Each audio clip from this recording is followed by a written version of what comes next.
నా మనస్సు నీతో కూడా రాలేదా? 2 రాజుల 5:26.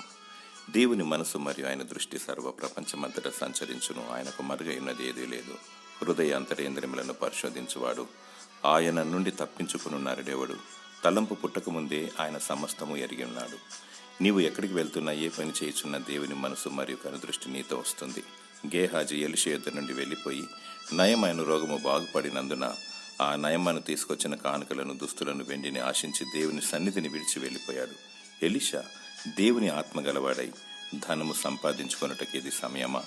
నా మనసు నీతో కూడా రాలేదని పలికాడు. గేహాజీ భూ సంబంధమైన వాటి మీద మనసు నుంచి కుష్టుతో నిండి శాపగ్రస్తుడయ్యాడు. దేవుని దృష్టిలో నమ్మకముగా ఉండుము, పైనున్న వాటిని వెదుకుము, బహుగా దీవించబడదవు. దేవుని ప్రసన్నత నీపైన, నీ కుటుంబం పైన ఉండునుగాక. ఆమెన్.